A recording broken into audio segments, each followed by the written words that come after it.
cage fishing, particularly for tilapia, will increase exports and processing, while more research is needed to realize similar benefits for the nail perch. The shift from substances of surplus fish production is expected to contribute 10% to Tanzania's GDP by 2036. It will also attract investment and job creation in the fish processing industry. This is another impressive update. Watu wa blue economy hapa. This is another impressive update. Yeah, absolutely. Anything else? Maybe kuna mtu ambaye ana update zaidi kuhusiana na hii kitu. Well, nilivyoona ni kwamba at the moment ina contribute 1.8% of the GDP. So they're trying to push it up to 10%. And as always, what we discuss is how is this news going to affect startups, you know? Startups are doing a blue economy. How is it going to affect them, either in a positive or negative way? Sijaona mtu anadili na samaki directly kwenye founders Tanzania. And it's a good thing actually. It's a very good sector to deal with. Lakini there's a lot of SMEs in a deal hapo, and they're making good bucks, you know. So I don't know startups what happen vipi kwenye, because it's a long term goal mpaka 2036. Mimi nikiuza na ukiangalia ndo tunakuja kule kwenye mambo ya impact. Watu yani sio paka wote tunang'ang'ania kwenye fintech, kwenye technology, tunakosa hela. Fursa hizo. Anyway, if there is no any update, I think we can move to the next one. Or maybe any concern kama ambavyo alivyouliza Kusi kwamba how is this going to affect startups? Anyone with different input on that? I have something to say. Okay, karibu. Kuna hii kama a report ambayo nilisemaga about fishery. Inasema it almost makes 20% ya all inland body. Almost 20% ya inland water ecosystems occupy 20% of the total area. To what I think wakisema 10% only ya GDP, I think kama itakuwa ni ndogo kwa sababu thinking of 20% ni more than 241,500 kilometers square. Kwa kama ni area of investment, I think it's a large area ambapo at the end we could get something out of it. Kwa hiyo still I wish kwamba ingekuwa kuna more kuna more unaweza kaa achieve, unaweza katolewa out of that, kwa sababu it's a big piece of land ambayo imeoccupy to compare according to the readings zinavyosema. Ni kubwa. Ila I think kikubwa ni inakuwaga ni value, kwa sababu we may have the same tilapia, lakini how do we handle that tilapia kutoka kwenye kumvua mpaka kumu-export? Ndio maana inasababisha tilapia wetu wanakuwa na low value kwenye global market. And that's the only issue. Sio kwamba Tanzania hatuna samaki wengi tunao, au hatuna mifugo mingi tunao, lakini how do we handle that value? I heard it before kwamba ndizi inatakiwa iwe handled at a 90 degree kuanzia shambani mpaka supermarket ili ikae muda mrefu. That's how it is handled huko nje. Sasa Bongo ndizi imebebwa, imerushwa kwenye lori, imebebwa mabibo imewekwa chini mpaka ifike nyumbani, ndio maana inawahi kuiva. So those are more scientific methods za kufanya kitu kiwe na thamani zaidi. Kwa hiyo mradi ukitoa mzigo hapa ukiupeleka China, let's say, usioze njiani, ndio hizo 90 degrees. Au samaki sasa, namna ya kuanzia unavomvua, ukimvua unamweka kwenye barafu au unamweka kwenye boti pale mpaka urudi nchi kavu abebwe, aweke kwenye mchanga atolewe, aweke juu ya meza ya sokoni ndo anunuliwe. How that whole process. Sasa hapo it needs people with muscle na nini. I see watu wanaongeza investment huko. I see kuna a rising trend huko inaongezeka. There are some people wanadeal na maboti. Kuna a lot of people in the chain up. Kuna watu, a lot of companies zinatengeneza maboti nowadays hapa ndani ya nchi. Very nice ones. Nyingine zinadeal na mambo ya cold storage. I don't know. We have a good future with this. Wengine wanadeal hadi ngozi ya samaki kutengeneza mikanda sijui. So naona watu wanaanza kutap in kwenye hizo issues. And speaking of hayo mambo ya mazao kuharibika kabla ya kufika kumfikia the last consumer. Nakumbuka kulikuwa kuna startup moja Marekani mmoja hivi sijui ilishia wapi. Alikuwa hapo Bongo. Alikuwa anatengeneza solution fulani hivi ya kusaidia mazao kama hivyo matunda nini yasiwahi kuharibika mpaka kumfikia mlengo wa mwisho. I don't know ilishia wapi. It was a very good thing. Yeah, I think we can move to the next one if there is no any further input about that, but it's a good thing. Tanzania, led by Minister of Minerals Anthony Mavunde, will participate in the mining in Daba in Cape Town for the first time. A special country focus event will highlight the nation's mineral wealth and aims to attract foreign investors. According to event organizers, the mining in Daba is where the African mining value chain comes together. Jamani, hamna startup inadili na yani hata kulitaka solution fulani huko kwenye madini. Zipo. Tuna kala ila za imbeju juzi. Yule anaitengeneza activated carbon. Inatumika kwenye kusafisha madini. Kuchenjua dhahabu kama ushawahi kusikia the process. So yuko kwenye hard tech huko, and we were joking just I think last year. Mwishoni bwana nyie watu wa tech mnapiga hela sana sijui nini, yeye ndo kapata imbeju na tech watu wamekosa. Niambia tu wakati wa bwana ukifika everything open. Ndo maana yake absolutely. So he's tapping that sector kwenye upande wa kutengeneza activated carbon ambayo inasaidia kuweza kuzisafisha zile dhahabu kwa urahisi zaidi, helping wachimbaji wadogo hata wakubwa wasi import, waweze kutumia from inside within the country. Ni watu wachache wanadili na hiyo issue. Muhammad, karibu. Kusi, unakumbuka kwenye event ya Sahara Marketplace kuna mtu alikuwa anatumia coconut kutafuta carbon? Ndio startup. Ndio huyo anatumia coconut shell, the same process. Simkumbuki sura ila the same process, the coconut shell kutengeneza activated carbon. Yeah, and actually unajua hizi tech bwana, mimi jamani niko huku duniani ninaona tech there is a big competition kwa kweli. Yani yes, there is a huge opportunity in terms of developing tech in Africa. Lakini most of the investors huku see Africa kwamba bado ina some even most common problems that just need common solutions. Na ndio maana unakuta unaweza kukuta paka kesho kutwa traditional ways of doing business Africa bado zinalipa kuliko ambazo ziko yani zina base kwenye tech sana.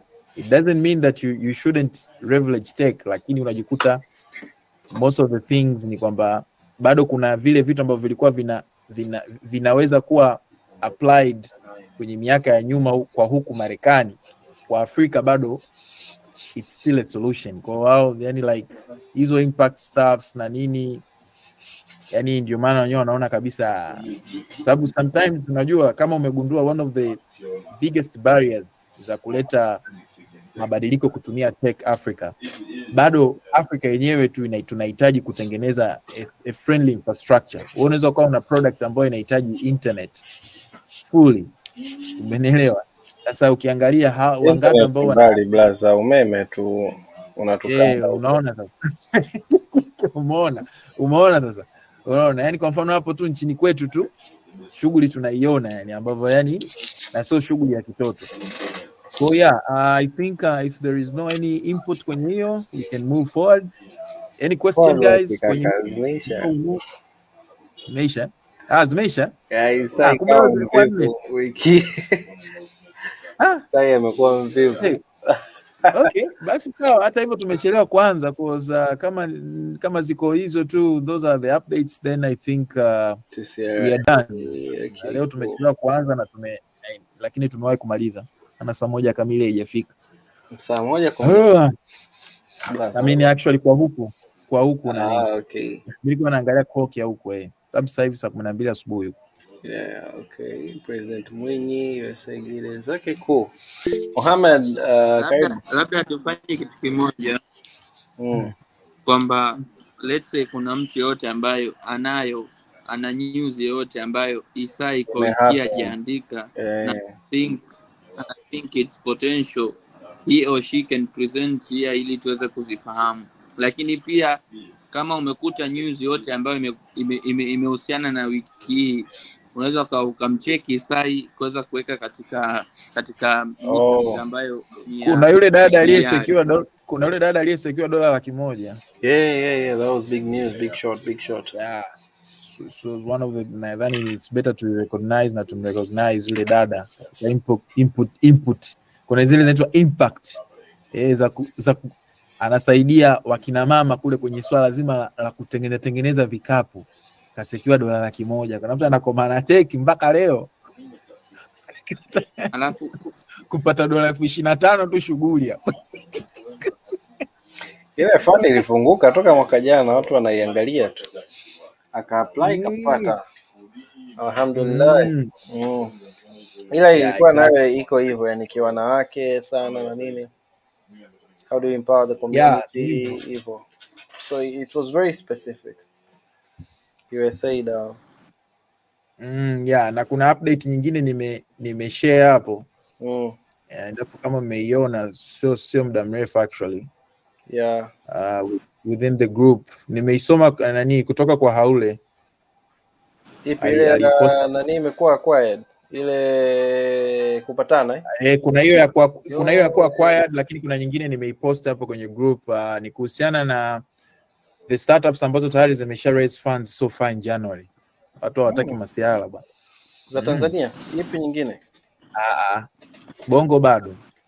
Kwenye ramani sijaona bali. Kwenye ramani yetu bado. Hapo sawa. Kwenye ramani yetu sijaona. Tupige kazi. Tutafika mdogo. Kama Kenya majirani hapo wamepata $800 mzee. Hapa ni swala la muda tu. Yaani hela ziko hapo tu, zishindwe kufika hapa mzee. Swala la muda. Yeah, ndio hivyo.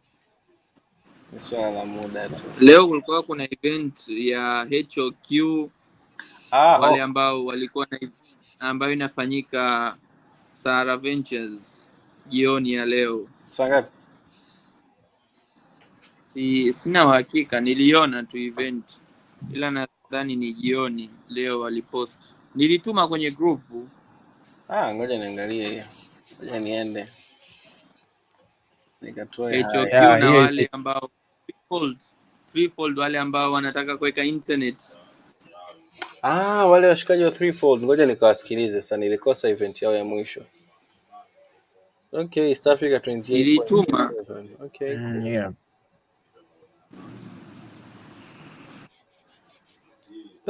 Kwa Tanzania tuje kazi. Shughuli. Ngoja policy ishi, startup policy. Tuanze ku announce na sisi. Unajua sisi tumejificha sana. Watu wanaogopa TCRA. Ile ikiisha policy kama nayo iko vizuri, katiba mpya, basi tutakuwa vizuri. Sije ikawa tabu bure. Watu tu announce nani? Wabongo hata kufungua account tu, yani TCRA. Yani mtu hata hajaji TCRA wanafanya nini, lakini eti kufungua account, kufungua kampuni. inakuwa mtihani kweli, yani utapambana na mtu. All right, this is beautiful. Naona Nigeria bado wako vizuri, huko North Africa bado wako vizuri. Nigeria tu wame lose trust kwenye the global scene. Kutokana na startup zao zile 54 gene na nani kuzingua.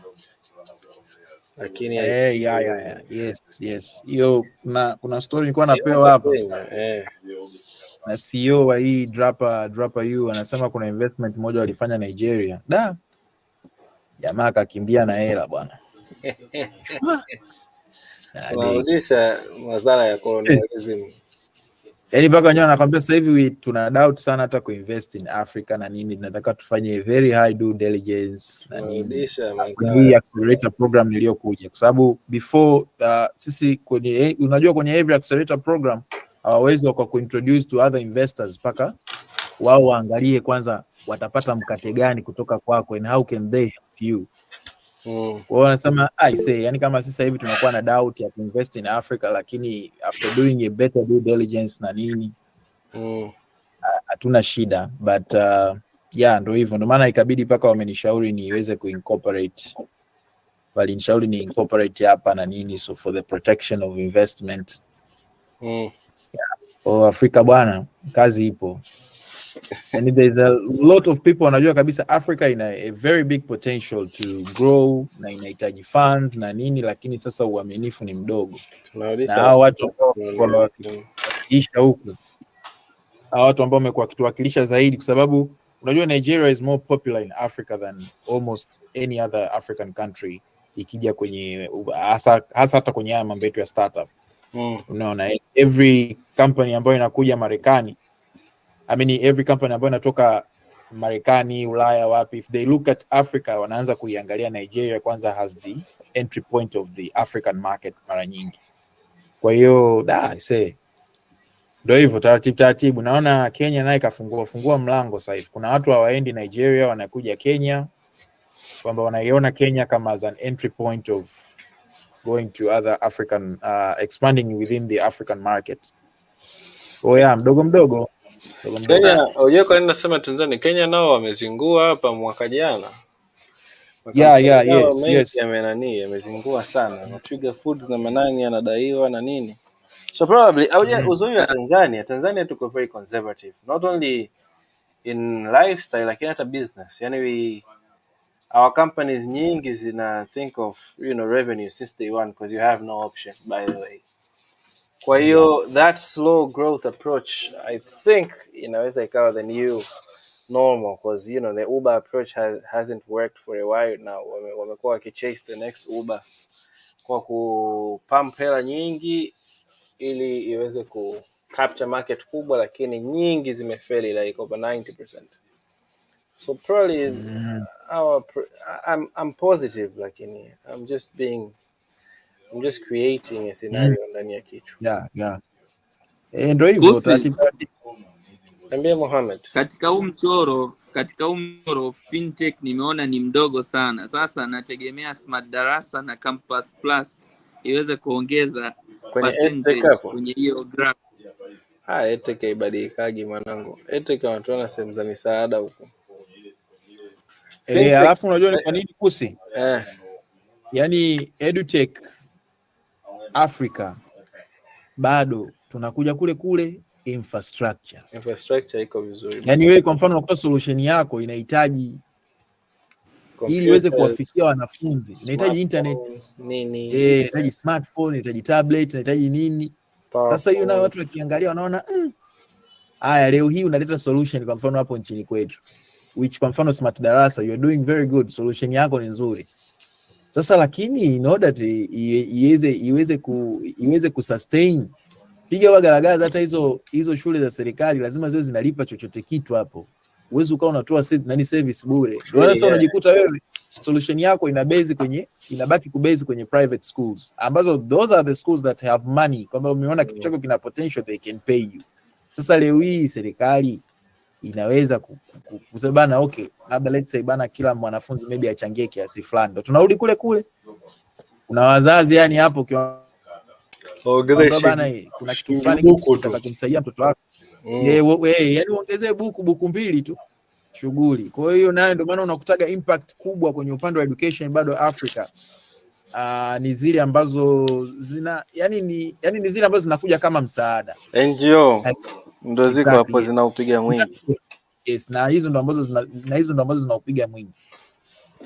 Fintech ina hela mzee. Ndio maana unaona yani fintech ndio wewe ameniki ndio maana umekaa huko.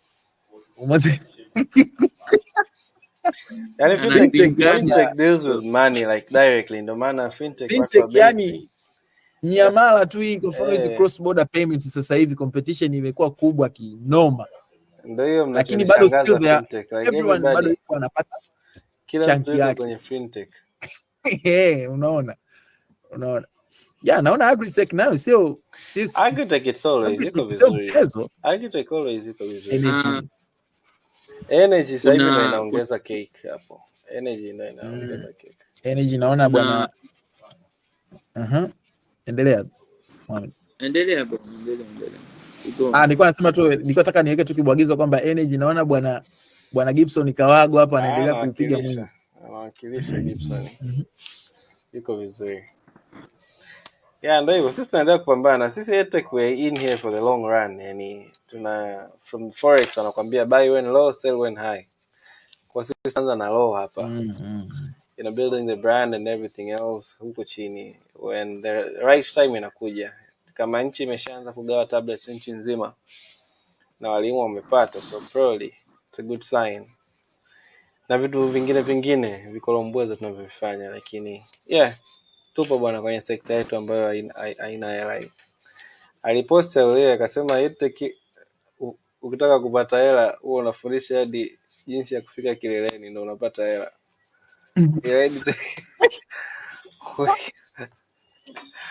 Posti jana. Lakini tofauti na hiyo unabaki unapiga mirusi. Naona na nani hii micro lending ndo tunakuja kule mambo ya fintech hapo. Afu amini hapo nataka nikwambie uliingia kwenye fintech pesa tech. Maana wanatafuta fintech vibaya mno. Nani? Wanatafuta fintech vibaya mno yani. KCB. Pesa tech yani wanatafuta kichizi kwa sababu they have a target I think ya kufikisha hawajafikisha. Kwa hiyo they've been looking for fintech vibaya mno alafu hawapo. Hadi nikatamani smart darasa niingize kwenye fintech hapa. It's from Kenya. No, ilikuwepo mwaka jana, wametoka akina dawa mkononi, wametoka akina nani afya lead. Mwaka huu tena wakawa wanaongeza. Okay. That's a good thing. I think I'll check them out and see. Shafungwa na. Okay. Pesa na moja ilifungwa. Ndio hivyo. Sababu kuna kipindi hizi VC funds zinakuwa zimekuwa target. Zinakuwa na target actually within 5-10 years. Na kwa mfano kama jana nilikuwa na explore some strategies venture funds. Yani I say headache, unajua running a venture fund ni more yani paswa kichwa hata kuliko startup yenyewe. Nashangaa. Yani if you think raising funds, so unaona sisi tunaona like maybe raising funds is something very very hard, and which is true. Sasa being a venture fund manager, bro, it's 10 times harder. Sababu unaweza kujikuta unapoteza hela za watu. Unaona? Kama hamna expertise hapo na nini. Mambo ni mengi. Yani tuseme ni kama vile betting. Ni professional betting. Sio betting ya kuchana mikeka. Sasa kama mikeka yako mingi unakuwa unachana kwenye investment unazofanya, mama yangu. Waliokupa hela zao bwana, sio hata utakuwa unawaambiaje. Na naambiaga startups wanalalamika kwamba wao wenyewe wana raise hela. Hata wanalalamikia hub. Yani hubs zenyewe nazo zina raise hela kama wewe. Exactly, money. Sababu huko kwa mfano, kwa huko Marekani unakuta like they are billionaires and millionaires ambao they are asking themselves where can we put our money. Sasa hawawezi wao wakaingia direct waanze kumanage. Yani mtu kama Bill Gates kupitia Bill and Melinda Gates Foundation hawezi akasema anakaa mwenyewe eti anaangalia investments zinaendaje, sijui za kwenye non-profit, sijui profit nani hizo ambazo ni profit organizations au non-profit organizations. Hana huo muda. Kwa anachokifanya, kwa mfano let's say mimi na wewe Kusi tunaanzisha a venture fund, then anabeba na okay, mpunga huu hapo $50 milioni, $100 milioni. Utajua nyinyi. Mimi ninachokitaka hapa bana, mimi ninachokitaka hapa not less than 8% in every year. Ukimake zaidi ya hapo maybe 10 kwenda mbele, hiyo nyingine ni ya kwako. You una charge management fees, una charge nini? Noma. Sasa issue ni commit target. Na unakutaga like wanaipa time frame ya 5 to 10 years. Up. Na day. Wewe utafute startups huko ambazo ziko kweli vizuri, kama ni series B, series A, sijui kama ni seed funding, utajua mwenyewe. Sisi tunachokitaka ni return. Haya mambo mengine sisi tushakupa hela. Wewe utajua mwenyewe huko. Utainvest smart darasa, sijui utaenda utampa hela OCS Technologies. Kwa ndugu yangu, mkiona nimerudi na hela huko mseme kazani ni za kwangu. Kaka sisi tunakuletea tu hapo. Smart darasa itakuwa fintech ukirudi. Unaona? Mseme kazani ni za kwangu, hela za watu. Watu wanataka wewe urudishe hela za watu. Darasa itakuwa fintech na return. Yeah, China trade, mnaona mambo haya? Yeah, mwanangu, China as always they're doing good. Very strategic, very forward thinking, and it's impressive to see their growth. It's high in 2021 mwaka juzi. Tena so yani mwaka ule mwingine. No. Kwa China bana, trading yetu sisi na China. Noma sana. Hudhuriaga social yao moja, they were saying nimesahau ilikuwa theme ni nini, lakini it's like, we're working together, Tanzania and China. You're like, you're not working together. We are working for you. Like, we import everything. We're not working together, guys. Too realistic. So you invest in Beijing, you happy them. This is not a working together proposal. This is buy from us proposal. Just bullshit. Like, it sickens me kuendelea kusikiliza hizi issues. Kwamba wao wanatengeneza, wao una import. Hapo wanakwambia we are working together. We are working together. Ndio ule urafiki wa China na Tanzania. We don't have friendship. It's a parasitic type of relationship. Ndio hivyo, until you wake up bado sana, mpaka ambassador awe Nyamwelo, rais awe Muhammad, waziri wa viwanda awe Adam. Anyway, basa ndio hivyo guys. If kama kuna any update nyingine, mimi ni hayo. Hilo mambo nilisikiliza ile nani yako Kusi ya kuhusiana na NDA. Ndio hivyo bana. Yeah, cool. Investors hawataki kusign NDA na wewe unaogopa kuibiwa. Hapo ndo patamu hapo. The sweet spot of innovation. Ameandika jina. Investor hataki mambo ya NDA. Sababu first of all ana receive a lot of pitch decks out there, ana receive ma proposal kama yote. Wewe mmoja uje unasema mambo ya NDA sio na baba naye, sikiliza, hebu kaa kwanza pembeni. Acha sisi watu tusikilize kwanza hao wengine ambao wako tayari kupitch, utafanyaje? Kuona wenyewe dai it's a challenge, lakini ulivyoishare ni vizuri kwa sababu uliongea point sana kwenye ile na nini, nilisikiliza kwa makini. Okay. Instead of focusing in your mind kwamba nitaibiwa, ni bora kuchange hiyo kwamba bana nahitaji kufanya as better as I can. Unaona, kama utaenda kusota huko kusajili mambo, uwe na ushahidi, urecord video uende ukaiweke kusota huko whatever. Lakini hii ya kusema kwamba investors mara nyingi ni yani mara chache sana, mimi sijawahi kusikia hizo habari. They are just interested in products. Most of them investors are interested in products most. Yani idea kwanza, ukienda na idea ya mambo ya pre-seed huko Bongo ndo pagumu zaidi. At least huku naona kuna vijana yani unakuta mtu ana idea tu kwenye makaratasi anapewa $200,000, $2,500, $300,000. Hiyo ni pre-seed. Actually mfano wa hicho kitu ilitokea hapa Bongo actually. Nani Tigo aliclone silabu ya kina Smart Class, najaribu kutafuta ile inaitwa Tigo shule, lakini haijaendelea with all the resources na nini, lakini haijafanya hatua na silabu inaendelea kupata traction.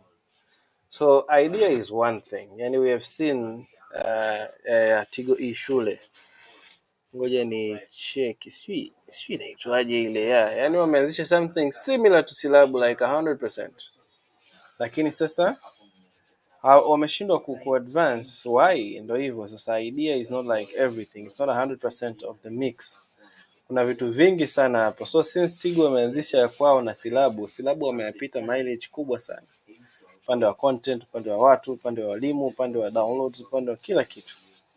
Kwa hiyo idea is one thing, lakini execution of it matters. Inaweza ikatisha labda Coca-Cola, Google pamoja na data zote za watumiaji, they fail at executing ideas. Wanakuja kupatia watu wengine yani na data, yani Google they know everything that you do. Mohamed sasa hivi umelala kitandani kwenye kikao, Google anajua, lakini bado they fail to sell a product to you. Kwa hiyo sure. Hivyo yani na hizi big tech companies wana respect sana. Kuna kitu nilikishia nani siku moja na kitabu chake, hiyo kitu tulipewa training hata huku. Nowadays these big tech companies they are really just interested, yani kama if I want to start up something, I just need to consider category designing. Like kuna vitu fulani unakuta sasa hivi Google, yani kwa mfano kuna jamaa nilimwambia hiki kitu, unaona hiyo e-commerce iliyo fail kupatana, it's not the first e-commerce in Africa. That's a common problem for e-commerce to fail. Kama walifail Jumia ambayo wali raise millions and millions of money, Jumia walifail yani ile kufanya kweli in Africa when it comes to e-commerce. Na maana hapo kuna ile kitu inatuamsha sisi kwamba okay, what if we get to design some sort of a category designing ambayo itamsaidia maybe, yani just imagine we Kusi unatengeneza solution ya kumsaidia Amazon yaweze cooperate in Africa. Utapiga hela kiasi gani? You don't need to start everything wewe mwenyewe. Unaelewa? Yes. Yani unamsaidia, yani uweze kumsaidia kwamba okay, kwa nini e-commerce zinafeli Africa? You have your research. Amazon anashindwa cooperate Africa kwa sababu mbalimbali ikiwemo addresses addresses ile kwa maana ya miundombinu yetu na nini. So if you create a solution ya kumsaidia Amazon cooperate Africa, baba ushatoka. Sasa utamfungulia soko lingine. Yani wewe unamfungulia soko lingine. Ndio ile they tend to buy companies right now. Kama what you're saying, I think ilikuwa Brazil ilifanyika. Kuna Google Maps, even in Middle East, lakini Brazil kuna mtu akanisha startups. It's a community thing. Yani ni kama mimi nikiwa naendesha, I just switch on the app ili tu itengeneza a new route. Yani kama Google labda imeishia Ubungo, yenyewe sasa mimi naenda Msewe, when I switch on the app inatengeneza a new route ambayo Google hawajafika pamoja na nguvu yao yote. So ile ikasaidia kumap the tiniest places, yani ambapo haijafika. Let's say huko ingekuwa Tanzania tunaongelea Ruvuma ndani Singida, wapi hata Dar tu hapa Mbagala kule ndani Chamazi nini.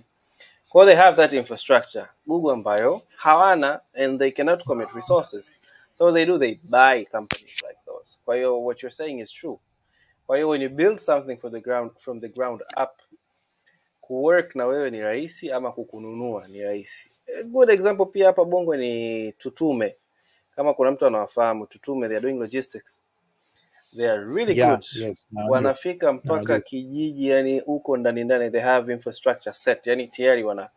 Kwa hiyo DHL akija yeye anaishia hapo bandarini, Tutume picks from there kwenda huko kote.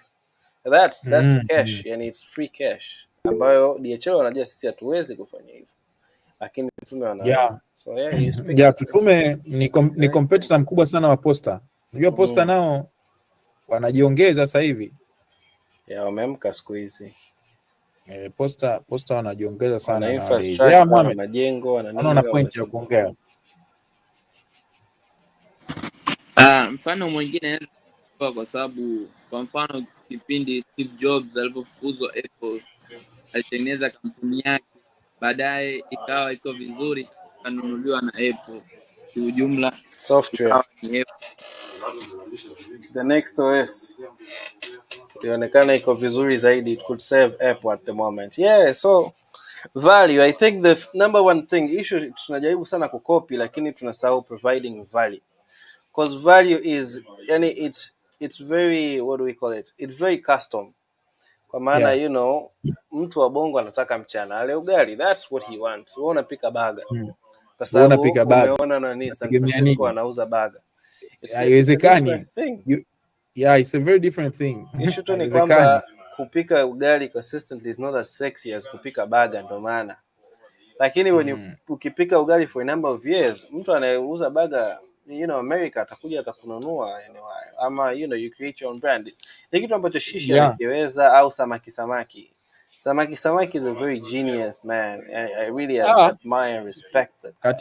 Katika wewe kusustain kwenye biashara ya chakula restaurant bro, Bongo for over 10 years. Na kuwa innovative. Sio kitu kidogo. Very innovative. Jamani tumpe Kalito maua yake kabla hajafa. Tusilete masiara. Very innovative. Hizo biashara. Usilete mchezo wewe. Kusustain Bongo miaka 10. Na premium prices.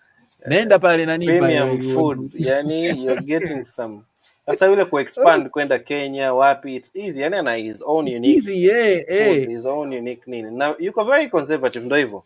Pole, yani unaona anapofungua outlets. Mdogo, sio kwa very harsh. Angekuwa more, zingekuwepo nchi nzima sasa hivi. Yeah. Kuna topic moja ambayo ilikuwa inazungumziwa kwenye group. Kuna mtu alikuwa anauza startup na mliona that thing ambayo mimi na Michael nilikuwa nabishana naye kwamba kwa nini utengeneze kitu kuja uuze. Iko hivi, ngoja nikupe hii Tanzanian thinking and American thinking. Hii kitu mimi mwenyewe nilikuja nayo nikiwa na mindset kama hiyo ya kwako huku. Juzi tu nimeambiwa iko kitu vizuri. Kila mtu anakuwa na yani na ile personal perspective yake when starting something. Umeona? Kuna mwingine anaanzisha kitu anataka forever in his life aache legacy. Na believe me, those founders wa namna hiyo as days go on hawapo.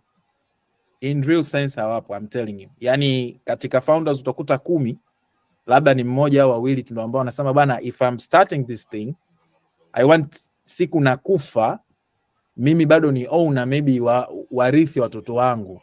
If it comes to, yani when it comes maybe like it's a unicorn already or whatever, hata kama haijafika kuwa unicorn, but nataka niwe ni owner wa hiki kitu, I want to leave a legacy.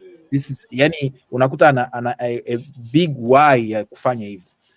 Lakini most of them sasa hivi the startups ambazo hata huku kwa mfano kuna jamaa mmoja he actually raised like $50 million. Ni mmoja wa watu ambao walikuwa wanatupa training huku. Akatuliza, why are you starting a startup? If kama unaanzisha startup ili upate hela, then una probability kubwa ya kupata hela. Yani if that's the only reason. Na wewe kuja kuuza startup yako ni kama ile unavyosikia kwamba bana leo hii umeanzisha kitu kimefika katika level fulani kwamba bana mimi sitaki tena kuendelea na hiki kitu kwa maana either maybe kinanipasua kichwa, sawa, nimeshapata, yani kile nilichokuwa nakitaka mimi nimeshakipata, then hata kama kikiwa acquired it's okay. Kwa hiyo unakuta ni ile personal perspective ya mtu. Na mimi nakwambia watu wengi sasa hivi, Mohamed, wewe umeanzisha ndani yako hapo, hii kuna ukifika depending on your goals kuja kushawishiwa yani kuja kushawishika kuuza startup yako, yani probabilities ni kubwa.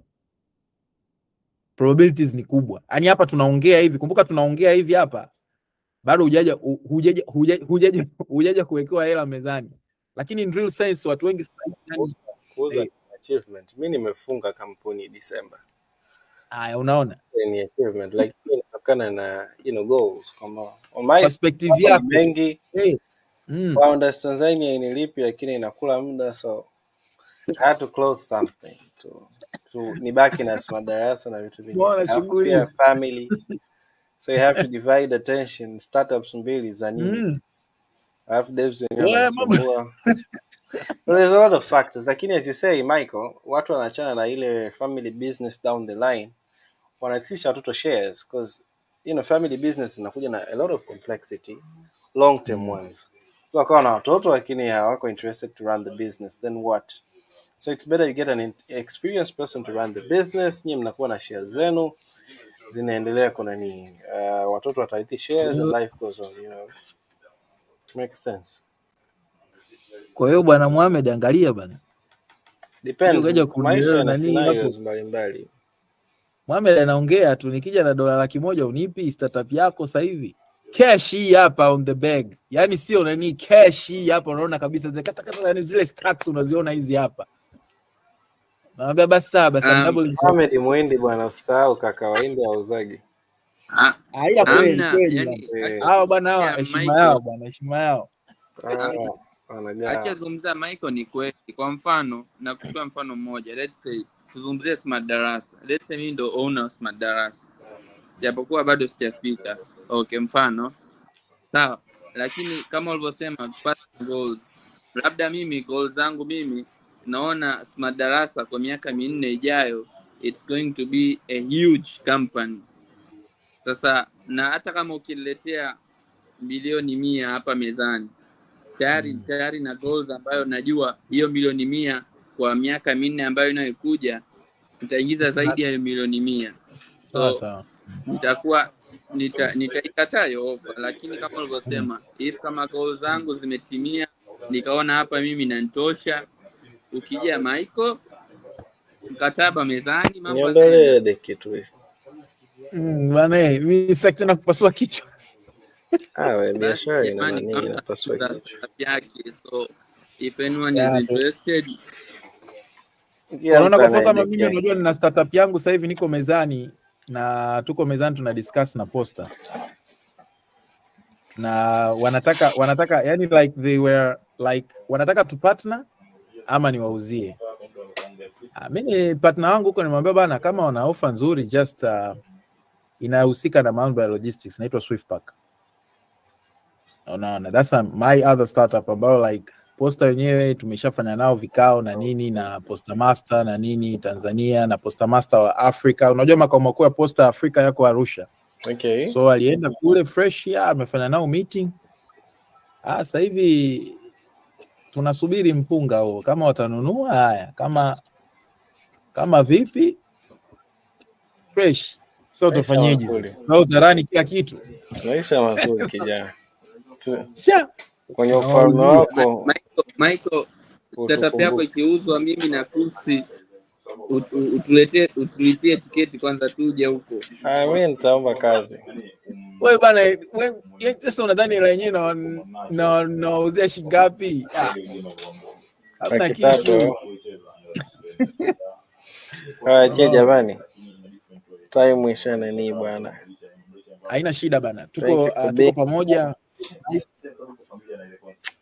Messi ni sawa bwana. Yaani tuna saa 10 namkumbusha Messi atumie watu update, alafu nimesahau 11. Niko na kao by the way. Physical one. So okay, basi nadhani nipigia by the way. Mimi nimekupigia 2 times uko WhatsApp. Naona simu inaita tu. Ndio naishika yani hapa. Ndio naangalia. Adegi. Mohamed, hebu hiyo event saa ngapi? Kama saa 1 nitaenda. Naituma tena kwa sababu na record hapa, naogopea nikiingia kwenye WhatsApp. Alright, cool. Sawa. No worries. Thanks so much. Good evening. Jamani, siku njema.